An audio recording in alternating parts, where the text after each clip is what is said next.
Welcome to LOA Today. I'm Walt Thiessen. With me today is life coach and LOA teacher Joel Elston. This is your daily dose of happy. We are so happy you decided to join us today. Joel, I learned something today. I learned something every day, which is actually, I try to learn something every day. Let me qualify that. I don't always learn something every day, but I try to. I aim to at some point during the day. Very smart. Yes. Today, I wasted no time. I learned a few things today. Good. And one of the things that I learned is that when things don't quite go the way you expected them to because you were explaining something to somebody and they didn't quite get it, it's not a big deal. Oh, no, exactly. Yeah. Which is a good thing. I mean, there was a time when that would have been a big deal. But today it was just, okay. Yeah. Gotta try again. That's all. One of the things that has been one of my harder things to do is I have a very complicated schedule in life, and is I've always had difficulty sort of delegating in the sense that the frustrating part, I'll explain something and I need it to be done exactly how it is. And so many times I get to a point where it's like, well, thank you for trying, but that wasn't even the most minuscule thing can make a difference. And so learning to understand, it takes a little while for the people that I'm working with to delegate, learn. They're not going to get it right the first time. I just need them. And, I've had several assistants over the years, and finding one that just takes and the last one I had, I don't have one right now. Last one I had was perfect because he said, Joel, will you just literally do exactly what you say? Don't try to think anything outside of it. If you say something that makes no sense, I'm still going to do it. Yeah, I love it.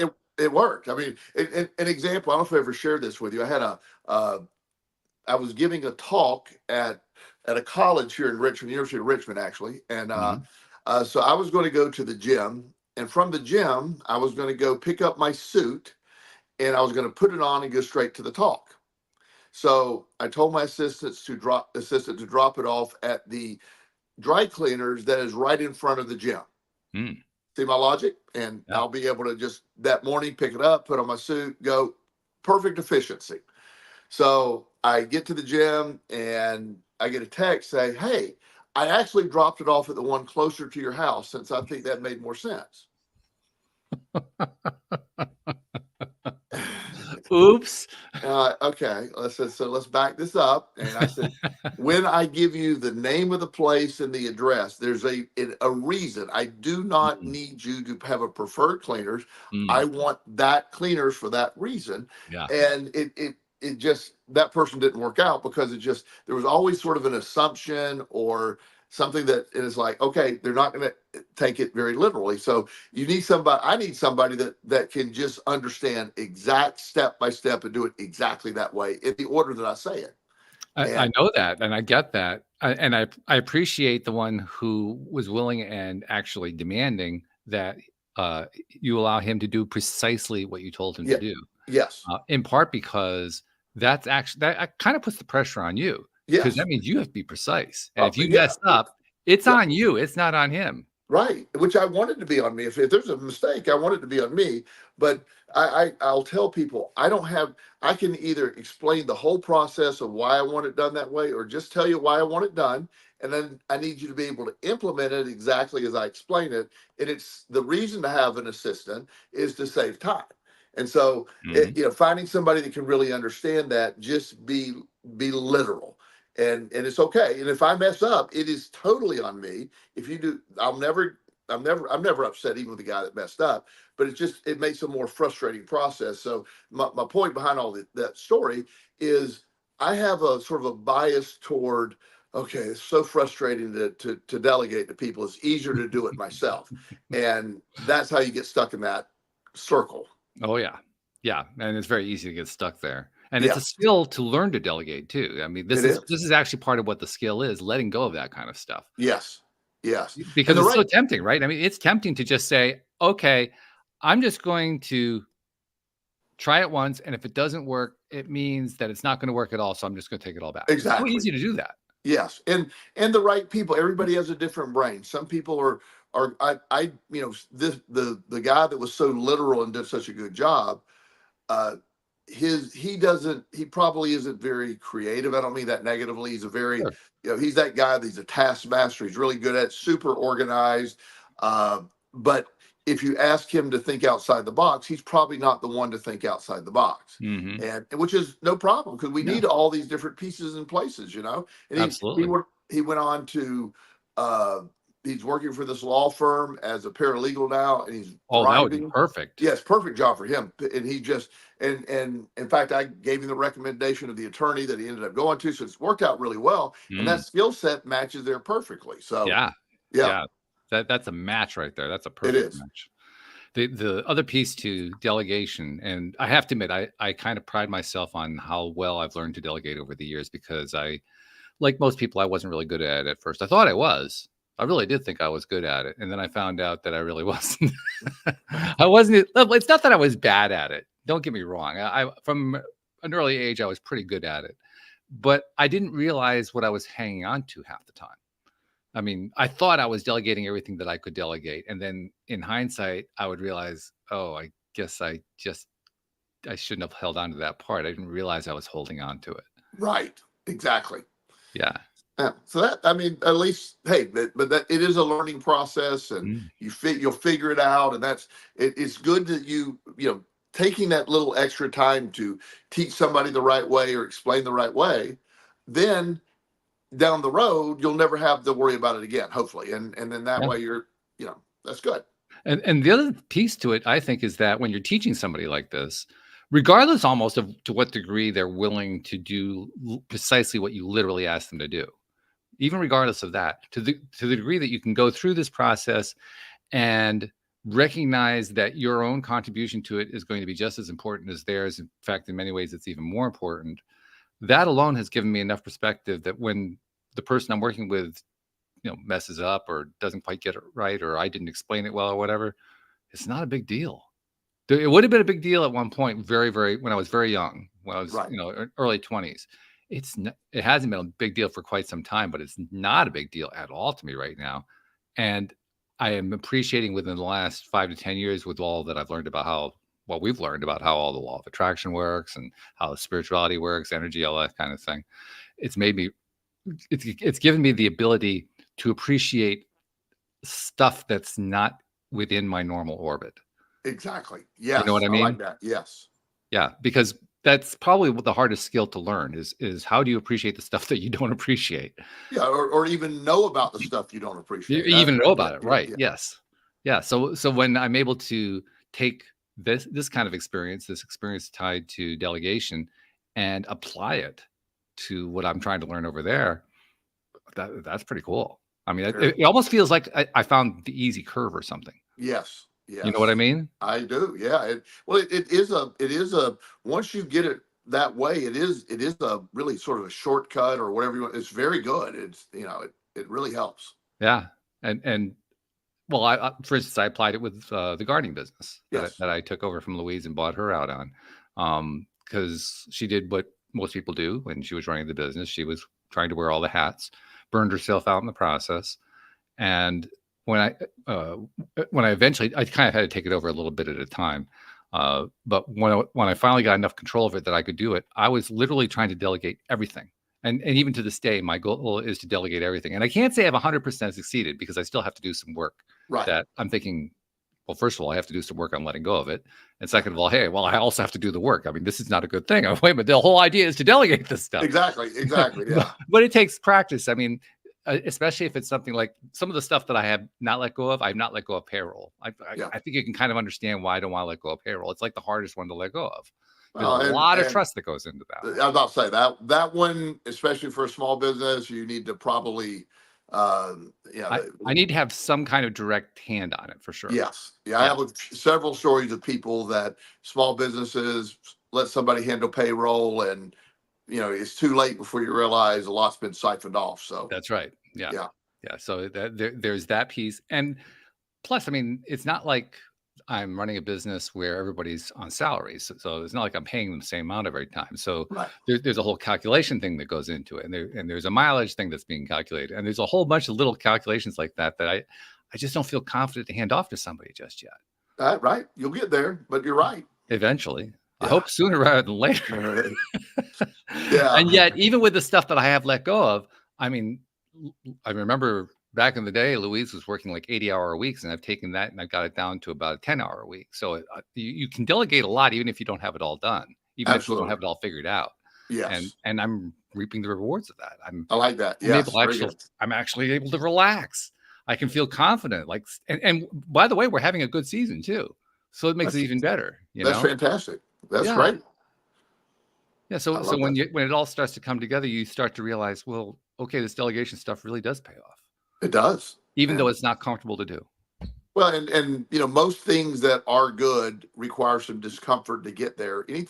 Change is uncomfortable. We've talked about that before. Change, when you're changing, it's uncomfortable because you're usually set with a certain pattern. So learning to delegate is uncomfortable. Letting go of, I know people that have let go of a lot of stuff and then feel like, wait a minute, I've let go of too much. I don't have enough to do. I've seen, so it can go in all directions, but being able to let go, grow, have, the more time you have. But that's my big dynamic right now is, I'm very busy in my life coaching practice. I have other things going on, but I mean, my life coaching is just jam packed, and that one I can't really delegate. I don't have anything, nobody, if I refer to somebody, they're not wanting that person, they're wanting to meet with me.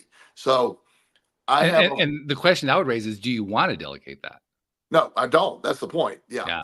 But I also don't want to do 50 sessions a week either. So yes. Yeah. Okay.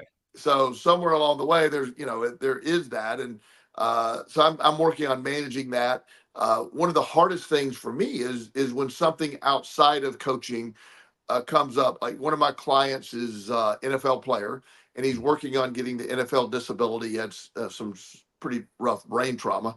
So I have to write a clinical letter about his brain stuff with all his test results. That is a tedious event for my brain. It is a tedious event. Yes. So one thing that I do is AI is very helpful in the composing of the letter. Yeah. Oh, yeah. I still have to insert all the documents, all the stuff. AI, I get the general format. AI does a wonderful job of spreading it out. It's shockingly good. It is. Yeah, really I'm loving AI. I really am. Yeah, it is. And and also I have a friend that helps me with some stuff, and she's amazing. She's pretty busy too, but I'm like, I need to lean more on her. She's helped me in the past, and I lean more on her. So I'm working toward that, and because it's not the life coaching, it's the other stuff. We're setting the appointments. One of the hardest things for me to do is, like, say a new client calls, and a mom will call and say, I'd like to speak to you about my son possibly seeing you. Well, that would be a normal thing to do, of course. Now, when do I get that? I want it to be a 10-minute conversation and explain, but I know that's the hard part. Yeah, I know she's going to want to talk for a solid hour. Yes. And explain everything. And that's part of the process. She's going to tell me everything. I could go ahead and tell what she's going to say ahead of time. I'm sure you could. You probably just write the whole narrative of the thing. Right. But she's going to tell me that her really bright 17-year-old son that, doesn't apply himself, blah, blah, blah, blah, and go through the whole thing. And he's been smoking a little pot. He's done this. And so I know the story, but she needs to tell it from her perspective. Right. And, she'll, so setting that time to talk is one of the more difficult things. It's easy to set an appointment, but to set that. So what I'll say is, look, if we need to do a quick 10-minute call, we can, and I'll explain what I'm doing. If you want a more in-depth discussion, I'm going to need to set an appointment for you, and we'll have an official appointment, and then I can meet with your son. Stuff like that.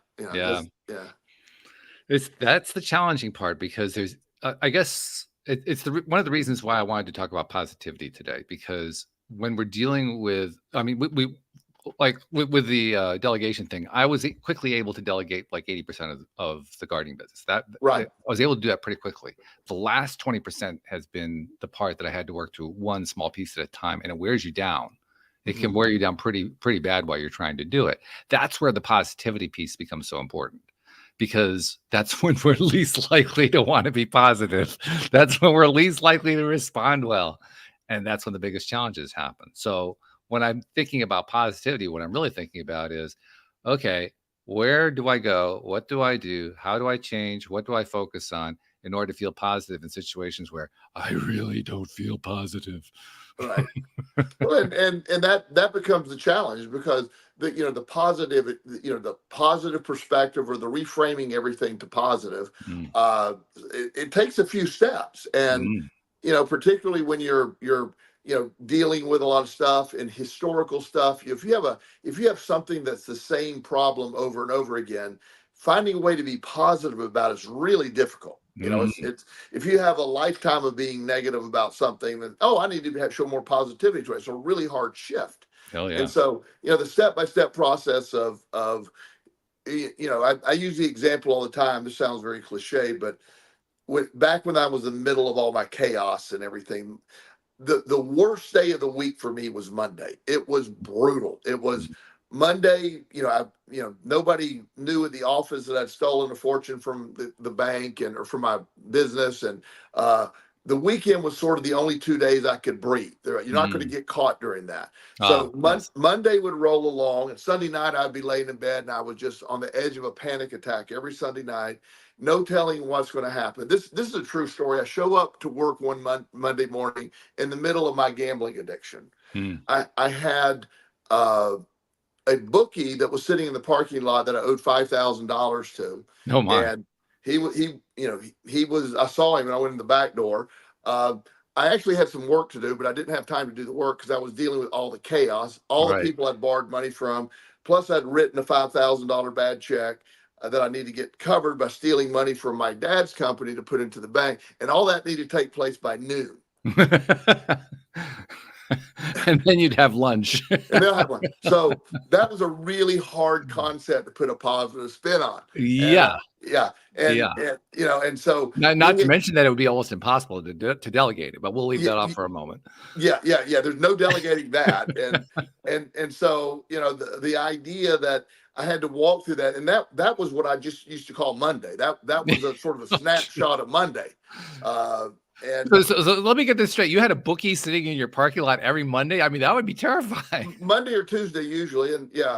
So Wow. I had another event. I had a really mad girlfriend show up one day because I was gone all weekend gambling. She didn't know where I was at. So she was at the office. I had a bookie. And then we're actually running an insurance business. People would show up to buy insurance, and I didn't have time for them.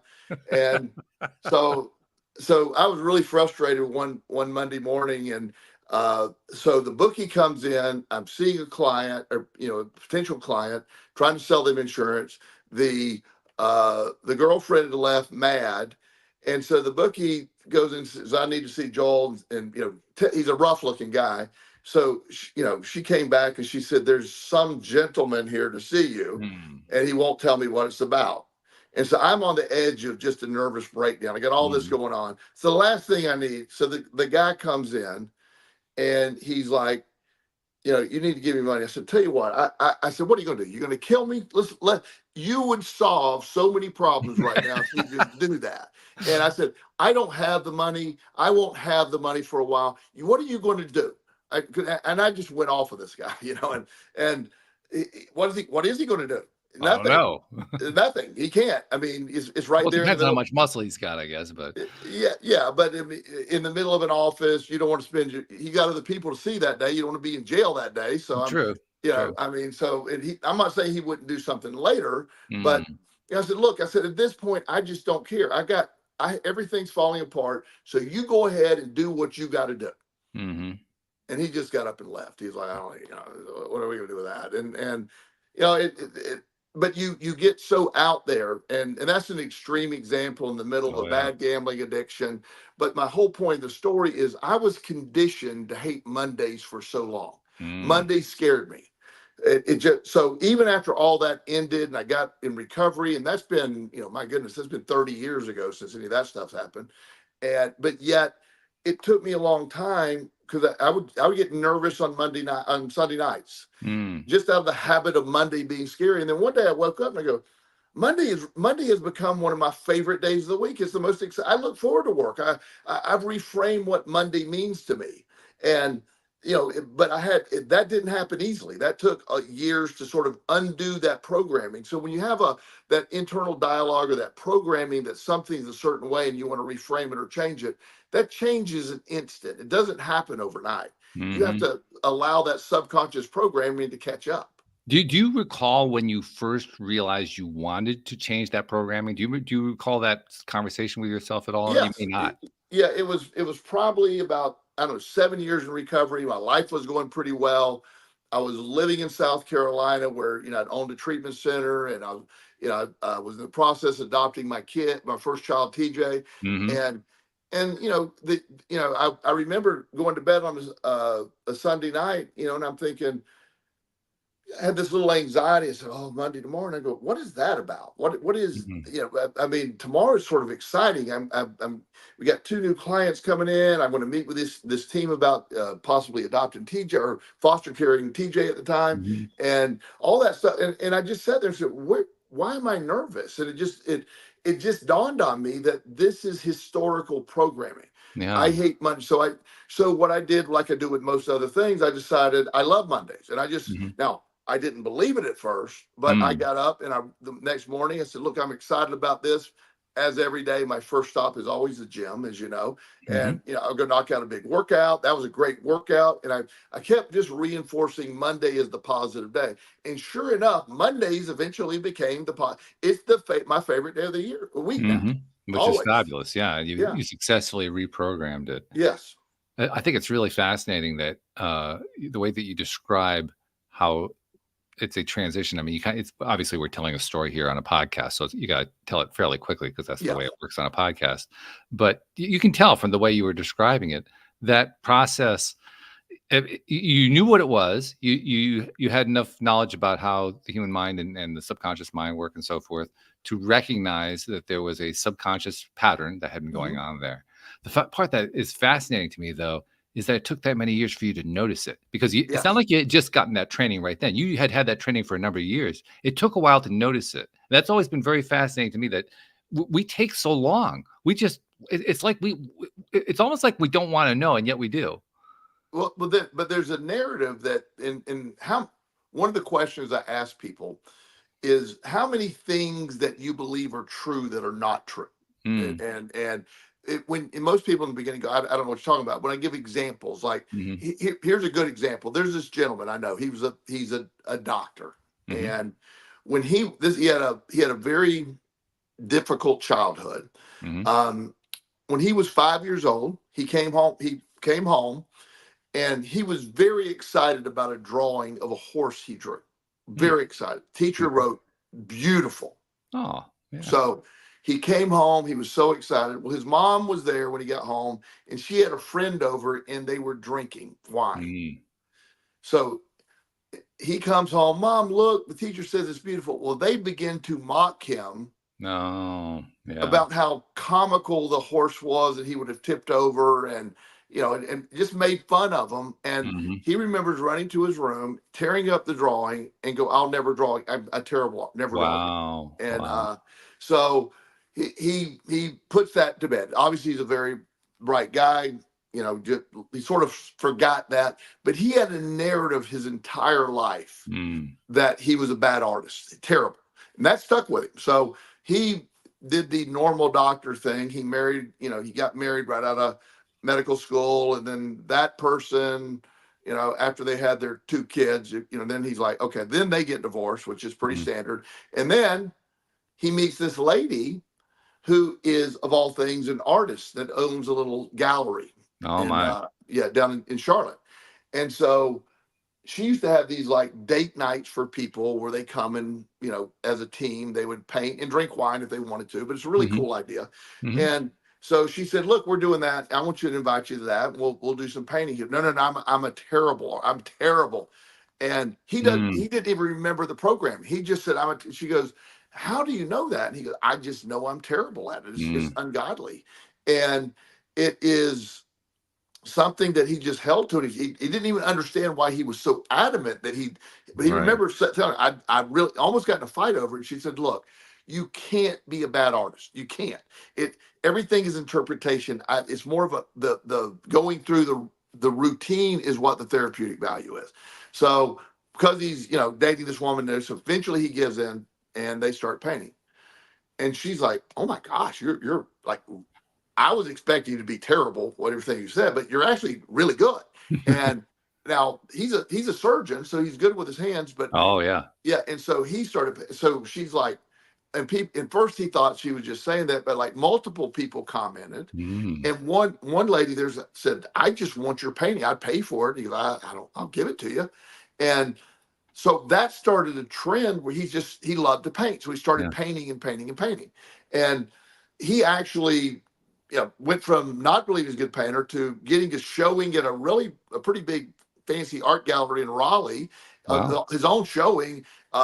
He sells a lot of paintings. He does really well. He's a great painter to this day. My goodness. And it was in our work together that he remembered the 5-year-old story that was programmed to his brain. So Yeah. there's a lot of origin stories, and sometimes you have to. I had the same origin story I've told years ago, the roller coaster story in my life. Hmm. I don't know if you Yeah. remember that. Programming, because my mom's scared to death of roller coasters. I hated roller coasters. I love roller coasters, but I had to reprogram that eventually. And so Mm, there's a lot of that going on inside of our brain. If we were to talk to anybody, what do you believe about yourself? And I can find falsehood in what you believe about yourself. mm, And because you're telling a narrative from a really long time ago. And it becomes reality. That 5-year-old boy that was told it wasn't a bad painting, that the horse, it was a good painting for a 5-year-old. But if you ever seen the bone structure in the hand of a 5-year-old, it's not detailed. He did as good as you could do as a 5-year-old. hmm, And then, hmm. but he accepted for, a good 30 years of his life that absolutely I'm a terrible artist. I think it's really fascinating how long these programs can hang around, even as we grow. Yes, Even as they we grow. they can go forever. I mean, they really can. There's people that die with programming. Mm, yeah. I told you about one that I uncovered about a year ago that dated back to when I was in that range, 48 years old, somewhere in there.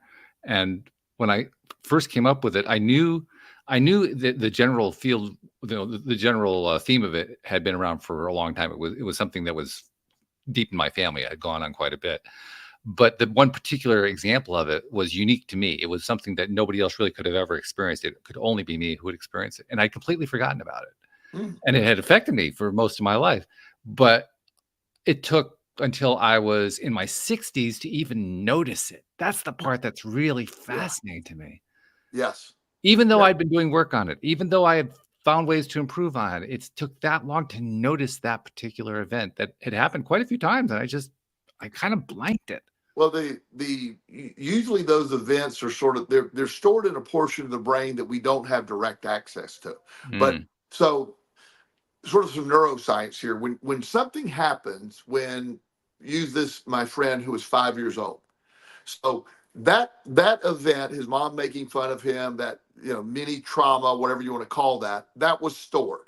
mm, But it was also stored as a 5-year-old. mm, So access to the memory is still retrieving the memory as a 5-year-old would retrieve it. Does that make sense? mm.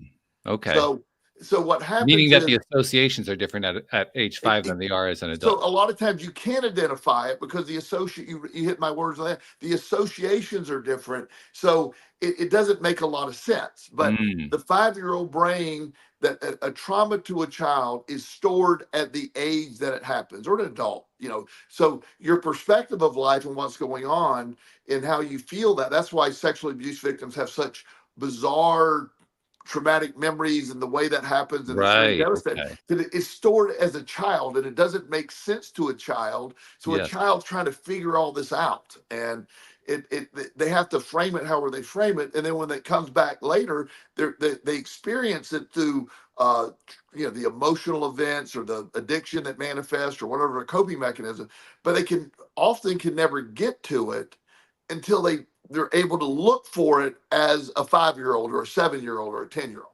No, that's a great example of understanding and appreciation positivity in the context of something that's painful and challenging. Yes. Because as you're describing that, I'm realizing, yeah, you're right. It is true. You have to understand it. You have to experience it from the frame of mind, from the point of view of the 5-year-old. And when I thought back to my own situation, it was something where I got confused with my cousin because my cousin and I have the same first name. Right. And family members were referring to him, and since I was in the same room, my subconscious mind was saying, "Oh, they're talking about me," even though they weren't talking about me. Right. And I didn't even recognize that. I didn't know that was going on. Right.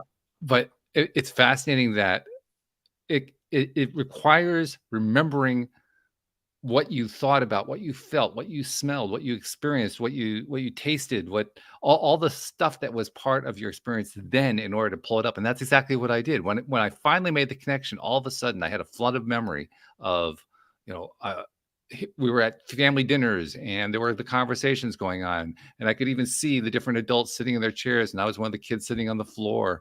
And it's almost like I was reliving that experience again, and that's what made it clear to me that that's what happened. Until I relived that experience, I couldn't achieve it. I couldn't reach it. I couldn't connect to it. That's what you're talking about. And that's what, so that's part of the complicated mechanism of the brain. When you see it through the eyes of the age that you existed, it's hard to recall it through the adult system. You almost have to go access the kid system and remember how a kid would be looking at that. What would the kid be, and that's, what is it? And I like how you said that. What is it? Where were you at? Think about the environment. Who was there? Who was sitting around? What would make sense versus what did I remember? Would they really be talking about me right there in front of me? Would they really be saying that?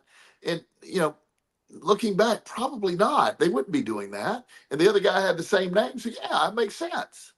I'm pretty sure what happened was that they were talking about my cousin. I was certain they were talking about my cousin.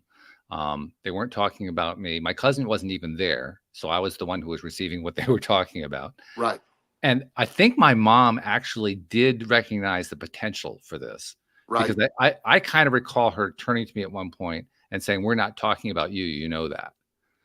So she was recognizing on some level that there could be and this was long before we understood the subconscious mind like we do now. This was, early 1960s. Yeah. So, right about when they got electricity. Yeah. Right. When electricity came in. Yeah. Shortly thereafter. Yeah. Yeah. We were still lighting the fires in the caves at that point. Exactly. Yeah. Well, that when one of my young clients the other day, we were just talking about something. He goes, "Oh my God, you were born like in the 1900s." I go, "Yeah, I was." Yeah.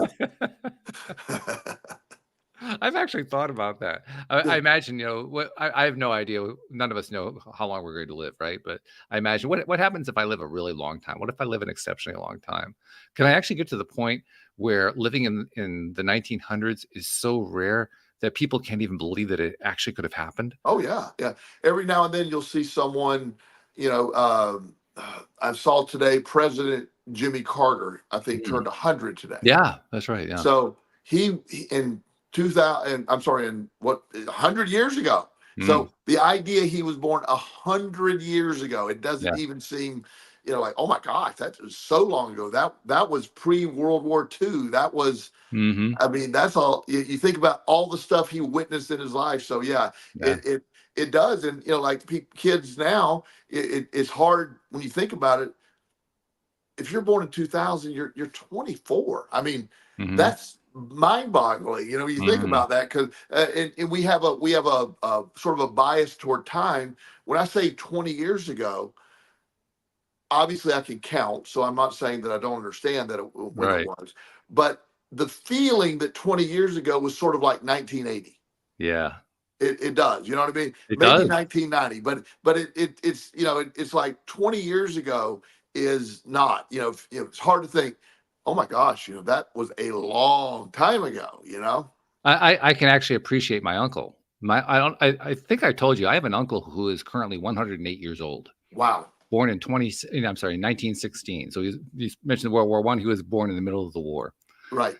And I mean, like you said, you almost have to bend your mind to kind of appreciate all that he has experienced in his lifetime, all that he's seen in his lifetime. One of the most fascinating things about my uncle is that he's one of the gentlest souls you will ever meet. I mean, truly gentle in every single way. Gentle, loving. I mean, he comes nowhere near the typical male stereotype by a mile. I mean, Right. it's not even close. And just a very, very kind man. How does a kind man go through that 108-year period and remain kind? Because there was a lot of unkindness in those years. There was Yeah. a ton of it, and yet It he was. did, and he does to this day. It's Yeah. amazing. It really, It's and it- remarkable. obviously, we're sort of what we're talking about, his positivity, his reframing. Yeah. There are incredibly hard times during his lifetime, incredibly hard times. Mhm. But within any moment, at that moment, any time can be okay. It can be good. It can be fine. If you learn to live in the now and what's going on, I saw this lady, and I'm not remotely commenting on the devastation of this recent hurricane, and Mm. so I'm not. Everybody's going to deal with things, as it would. So I don't know if my house in Florida even exists right now. I Mm. won't know. And but either way, we're good. And so I was watching this lady on TV, and she was in Georgia, and uh, her response to everything, they were interviewing several people, and of course these people were devastated. They lost everything. So, but her response was, sort of like, yeah, we all got out alive. Mhm. We're going up to see I think her uncle has a place for them. They're going to head on over there. They'll figure it all out. And her demeanor was different. Mm. And the reporter's like, well, did you get anything from the house? She goes, no, everything's gone. Mm. Everything's gone, and we don't even know where the house is. It's just that kind of Wow. thing. We Yeah. don't, know. And he goes, so this is devastating. She goes, well, I mean, we all got out. My whole family got out. We Yeah. got the dog out. So we're going to my uncle. So while we certainly don't, we're not excited we lost everything, it's not devastating. There's people that aren't alive today that because of this storm. Yeah. Her framing of it was so impressive to me. And the reporter just kept hounding her to Mm. try to get it turned to remind her, like, and she wasn't budging. She wasn't gonna buy it. Good for her. I love Yeah, that. yeah. I She's love like, that she's she's like, resilient. she said, you shouldn't be interviewing me because we're safe. And and obviously you're looking for, she didn't say this, but we're safe.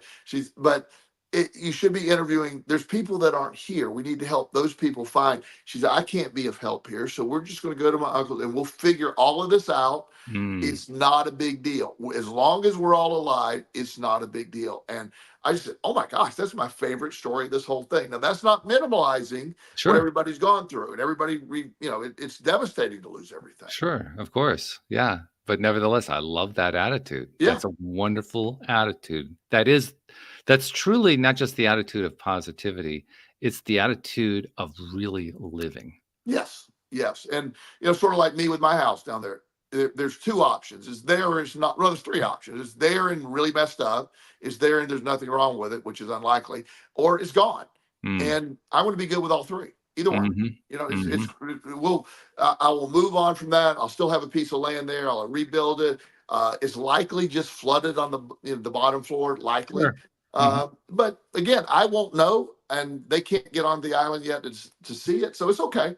Mhm. And we're safe up here. That's not directly affecting us. So I'm Yeah. looking at it a little differently. I will figure it out no matter what. This won't be one of the top 100 things that happened to me, even if it's totally gone. It reminds me of something that you have mentioned many times here on the program, uh, in other conversations and conversations about other topics. But you've mentioned how if you want to kind of take a test and grade yourself, if you will, on how you're doing in your life, ask yourself if you're still breathing. If Yeah, you're still breathing, then you're not done yet. all things possible with breathing. If you're Right. not breathing, I got bad news. No, Yeah, you're done. you're not. But seriously, the gift of another day, the gift of waking up, the gift of Mm. all that, all things are possible within that. Mm-hmm. And we sort of when you weigh it, I use that all the time with people. My standard response in the morning, usually at the gym, when how you doing? I'm fantastic. How are you? I just am conditioned to say that because really I woke up today, and within that is sort of I love my life. I love life in general. I love how I live it, and I woke up today. One day I won't wake up, and I'm sure I'll be fine and do what I do at that point. But Mm. in the meantime, whatever's going on, I'm good. It's that's that positivity. That's that sort of that zest for life when you just get up and Mm. you love your life where your life is at, not waiting for your life to be where you think it should be. Right. Yeah, I love that. Do you find what I find? This is something that is fairly recent for me because it's only I would say that certainly since I've been doing this podcast and probably even less time than that, that I've been finding myself applying this principle on a more consistent basis in my life. Do you find like I do that it's actually enjoyable to watch somebody respond to you? Like I enjoy people responding to me when I start expressing things that way. I love their responses, almost no matter what the responses are. They can Yeah. be positive, they can be negative, they can be in between. It's fun to hear them. Yes. Yes. Now I don't know what your reasoning would be. You can tell me. For me, I think it's fun just partly because I wasn't always like that, so it's a new set of responses. It's a new experience in a way that it's. I've been doing it for a few years now, but it's still new enough that it feels new, if you know what I mean. Right. I like that. And I what my response, it could be all things, good morning. I try to you got to realize when I walk into a room, I try to influence the energy of the room, no matter how big the room is. Bring Mm, positivity, smiling. yeah. So somebody says, "How you doing?" Fantastic. You're fantastic. Yeah, I am. So I said, "How you doing?" "Oh, well, I got this going on, that going on." I said, "Okay." And just, well, I hope it gets better for you, whatever. And I'll just, no matter what their response is. So the other day some guy goes, "Fantastic, you must be the luckiest guy in the world." And I go, I believe I am. I really do. Thank you. Hmm. And I don't know what his intent in saying that. I don't care. But it was, people's response to that is always, most people, to be fair, are respond, "That's great, I am doing well." And so Hmm. there's this older gentleman at the gym, and he obviously has a little physical stuff going on. So over time, we've got to know each other a little bit. And he said, "How are you doing this morning?" I give him he said, "Well, I'm not quite fantastic, but I'm working on it." I said, "Well, that's good." Well, so the other day, he goes, "I don't know if I'll ever get to fantastic." And his name is Murph. And I Okay. said, "Murph, did you wake up this morning?" He goes, "Yes, you're fantastic. That's it. You're here. You got your family that loves you." And I go on a checklist of things he's told me about himself. Hmm. Yeah, we could focus on. He goes, "I really am fantastic when you look at it that way." I said, "Not everybody has been afforded that opportunity to wake up today. You have." Yeah. And it's really, especially in today's world where the negativity is the theme, Yeah. and positivity is sort of viewed as like a little weird. I th- you tell me, but I really do believe we're kind of on a cusp there. I think we're on what they call a tipping point or whatever. We've experienced so much negativity, so much in our faces, largely because it's been brought to us in a way that we never experienced before because of technology. Right. Technology has Right. brought it into our lives in ways that didn't even exist, 30 years ago. Uh, but because of that, I think we're kind of achieving a point where people are kind of having enough. Like, not really. There are a lot of people who, it hasn't been enough yet. You can tell they're still there to fight it and be in the middle of the war. But there are a lot of people you can just tell they don't necessarily know what the answer is. They don't really know what to change. But man, they've just had it. They've had enough of all that negativity. I believe that, and I think and I think more and more people are realizing the overblown negativity is a ploy. Mm, It's not factual. I can look at a global stance in our world and our deficits and all the things we have going wrong, or I can look at break it down into smaller categories of where we're at, and what's going on here and my immediate day. And I am fine right now. You're fine right now. Our viewers are fine. Our listeners are fine right now. When you mm, think about it, that's all that matters right now. And within True. that moment, you're fine. Is there things? There's a lot of things that can happen. I mean, I know there's people and again, with all sensitivity, that people are struggling right now. I'm not trying to minimize what they're going through, but the ones that are able to listen, I don't think they're really focused on us today, but if they are, the message is you're here. Let's build. Let's whatever it takes. Let's get within the power of now, right now. Your ultimate power exists in right now. And sometimes you just need to say, right now, I'm fine. At this moment, I'm fine. That's it. And I can recall a time when that was not my norm. I think Right. I've described that a few times now. But that was not my norm. It has become more my norm now. And one of the reasons it was not my norm is I kind of believed it was wrong. I like it was the old analogy about oh, you got your head buried in the sand. You're ignoring reality, that kind of thing. It took me a long time to realize that the flip side of that I was arguing for was endless pain and suffering. Mhm. I didn't realize that. I thought I was arguing for logic, for reason, for the whole universe has to make some sense, otherwise none of it's worthwhile. So trying to just be happy in the moment has got to be wrong. That was the thought process that I had. And when I finally realized that thought process was setting me up for endless pain, endless suffering, endless frustration, that's when I finally was willing to not criticize, to challenge myself, to essentially ask myself, is that what I really believe? Do I really believe that that's wrong? Yes. Because look what the evidence is telling me. The evidence is telling me something completely different. It took me a long time to get to that point. Well, you can imagine I'll frequently hear from people, you need to face reality. Mm. There's a lot of people that really believe that I don't understand reality. Hmm. And they say, well, you got lucky, or you're in a position that doesn't matter, or all these things. And my response is, I am a complete believer in reality, since I am the creator of my reality. Mm. I create my reality every day.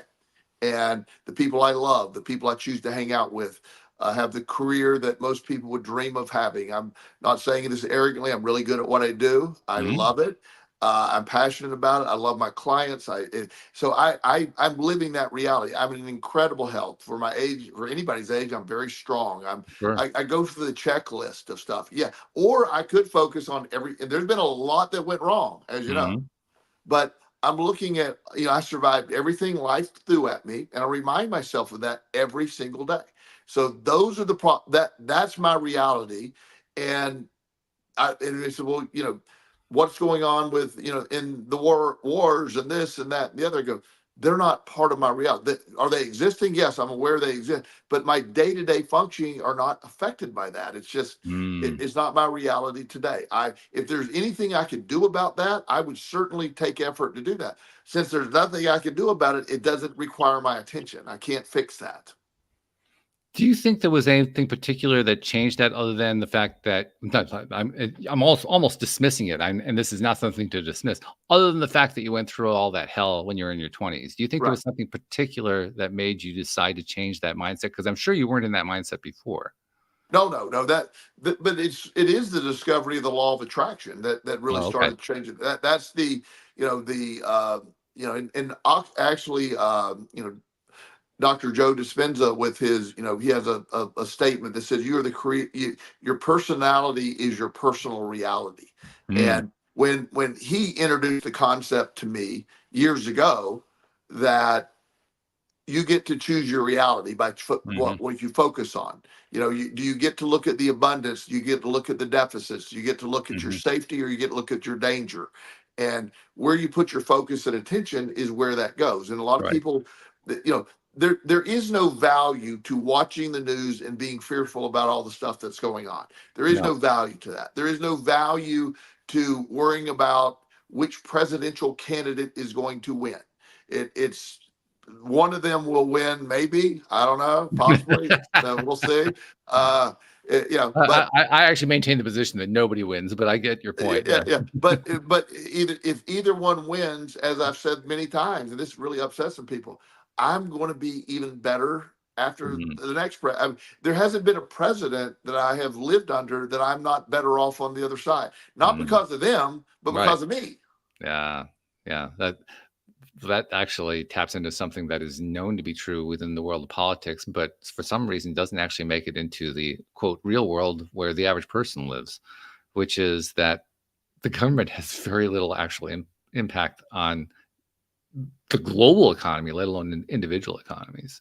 They, yeah, the idea that that is its own system in play, and it's absurd to watch. So I've just decided just you don't need to watch it. And but that's sort of what we're talking about. Where you put your focus, where you put the things, where how do you reframe your day? The Mm, positivity of it? It isn't a false positivity. People say, well, you're living blindly to the reality of the world. No, I just have created a reality where this is real. I have people I love in my orbit, right? That's a fact. I have a great career. I have an abundance of financial resources. I have great health.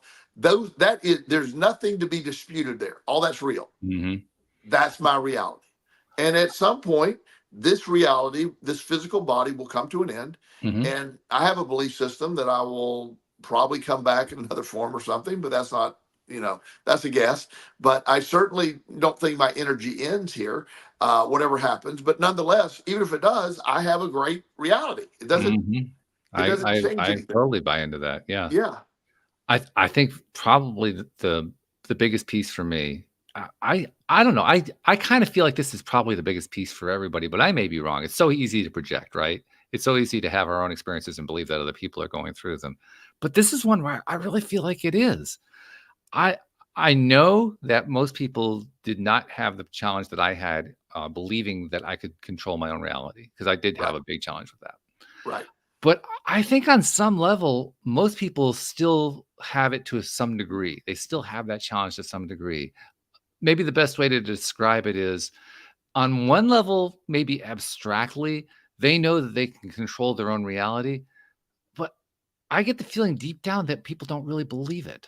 Hmm. And the reason I say that is even now to this day, I don't completely believe it. I believe it mostly, which is a major shift because 20 years ago, I didn't believe it at all. My belief was zero. It was absolutely Right. impossible to create my own reality. Right. Now I actually have a very strong belief that I can, just not as much as I want to have it.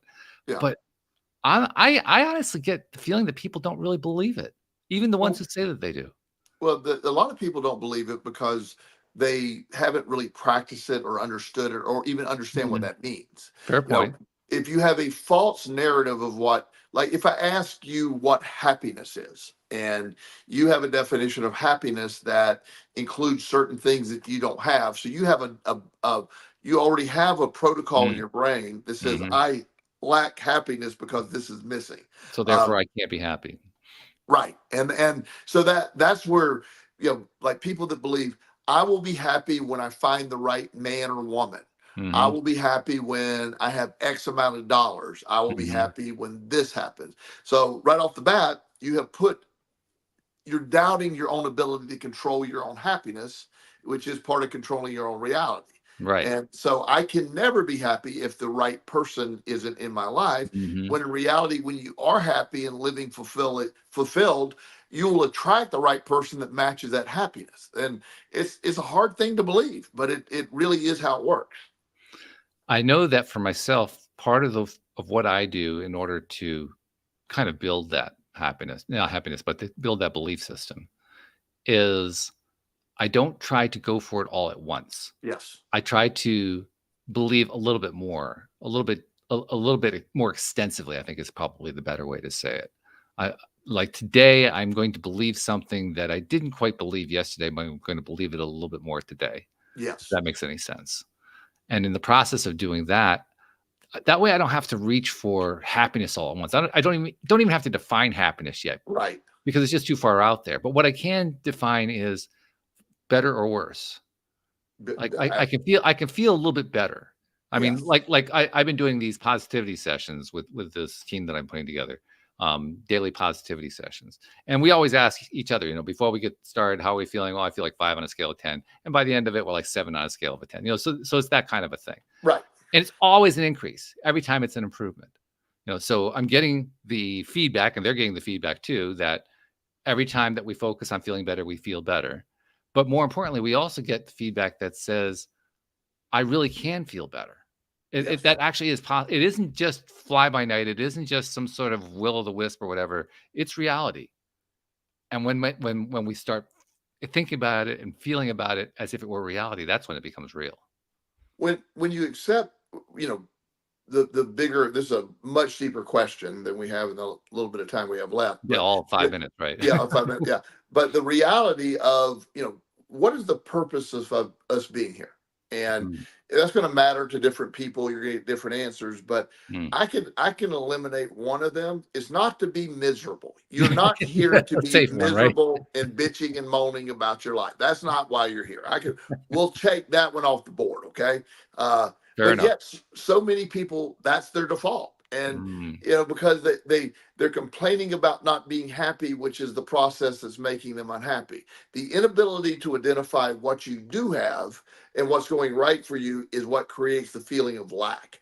And that's programming, because in a lot of there's a lot of comparison. Because social media has made things better in some ways and worse in others. And social media offers comparison. mm, And I'm watching this video the other day of this guy, and he's pointing out his brand. He's like 20 and he's driving a brand new Ferrari, and he's got all mm. this reason of why he's driving a brand new Ferrari. I don't know Right. if it's true or not, but he's in a Ferrari and he's 20, so we'll Yep. go with that. Then other people will watch that. Well, I've worked for 40 years and I can barely afford this. That's unfair. So you get that narrative going on. Mm, So the one day, this has been several months back that I've mentioned on the show before. One day I came out of the grocery store, and there's a guy kneeled down in front of my car taking a picture of my car with him like pointing at it. And I go, what are you doing? He goes, oh, no, I just do social media. And I go, oh, so you're telling people this is your car? And he goes, yeah, yeah. And I said, well, as long as my tag's not showing, you're good. And he goes, okay, I'll make sure it's not there. And I didn't care, but yet it was like, you get to see the facade of that, but somebody's going to watch that video and say, well, this kid at his age is driving this really nice car, and so you can see we're all, because it's built in, and you are in charge of your reality by identifying what's right. You'll attract more of those by identifying your good health, what feels right. If you do an inventory in your body, what feels right? Like right now, my shoulder hurts. I did Mm, chest today at the gym. My shoulder hurts. You can imagine I'm not focusing on my shoulder hurting. I'm mm. focusing on the rest of my body, which is absolutely working perfectly. Yeah. Shoulder's a little sore. I'll wake up tomorrow. My shoulder will be fine. It will. Mhm. So Mhm. I could sit here and just focus on how bad my shoulder hurts, but I don't Sure. give it that, and it's not part of my reality. It occurred to me, you talked earlier about how you like to tell people who ask how you're doing, "Oh, I'm fantastic." That's your standard answer. Yes, And by repeating that over and over again, you really do feel fantastic. I You, do. you basically have trained your own mind to believe that you feel fantastic. Yes, I've reprogrammed my brain to accept that. And those that know the backstory, that's a big reprogramming, because Oh yeah. it wasn't fantastic for a long time, but Hmm. it's just become. I understand the value of subconscious reprogramming. You do that by changing that internal dialogue, that inner dialogue, Mm. where you're talking to yourself over and over and over again. You reframe that. If you tell yourself you're fantastic enough, one day you'll believe you're fantastic. Well, that leads to the question that I wanted to ask you, because when you state it that clearly, saying that you're fantastic, that's like you're 10 out of 10. Yes, And it's telling yourself you're 10 out of 10 every day. Well, if you can do that every single day, I think anybody can see how you will reprogram your mind to start to believe that over time. yes, But there's going to be that transition period, especially in the early days, where you don't believe it at all. And in fact, absolutely, we know enough about law of attraction to know that can actually backfire because we don't believe in it. So we absolutely. basically Yeah, talk ourselves out of it. yes. I'm wondering, how did you find yourself handling that period of time while you were still in the reprogramming phase in the early stages of it?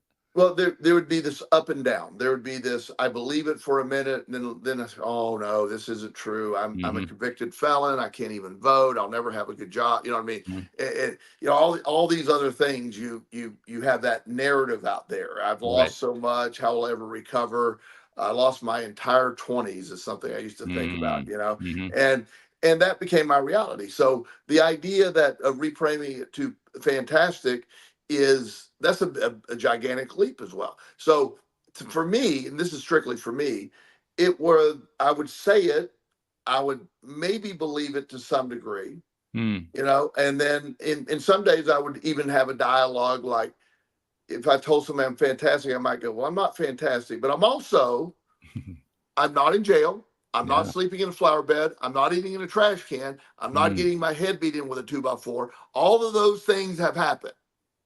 So there's a middle ground for me that I use that default of the 10 worst things that's happened to me. Mm. And if they didn't happen today, then I'm still better than I've been before. So even if it didn't, Okay. if I shot for fantastic and didn't make it, I'm still better than my worst days. It kind of reminds me of what my ex once told me when she was in her early years of training to be a therapist.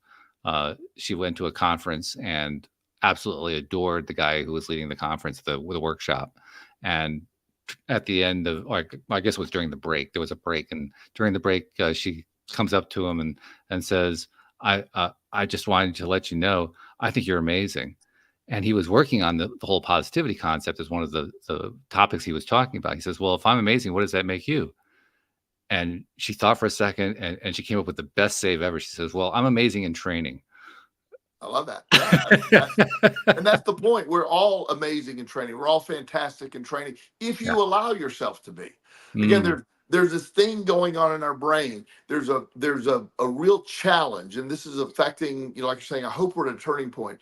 This is the most underestimated thing that I think you can do for yourself is those little details. When you're around negativity, you know, I don't participate with. Like I said, I've tried to walk into a room. I imagine that I am influencing the energy in the entire room. I really believe Mm. that. I I don't want. have any trouble believing that at all. I mean, seriously, I have no trouble. So when I walk into a meeting or something, I want them to feel that. I want them to feel that energy that I'm bringing to the table. And I believe they feel it. And I have evidence. I've had people say, you bring an energy to the room that lifts the entire room. And Mm. that's my goal. That's the intention when I walk into any room is to raise the energy in the room. When my whole gig with, you know, life coaching is raising the energy. I would meet with people very enthusiastically, get them excited, and I exchange that energy with them. They leave feeling fantastic. Isn't that fun? Yeah. It's a Yeah, it's a great lot of job. fun. It's It's a one of the great reasons I job. love doing this podcast and love doing it with you. So thank you very much for another uplifting session. I think Fantastic. we hit positivity. It was fantastic. It It was. really was. I Yeah. love it. Yeah. So thank you very much. Thank you, podcast listeners everywhere. Hope your life is fantastic. We'll see you all next time here on LOA See Today. everybody. Goodbye, everybody.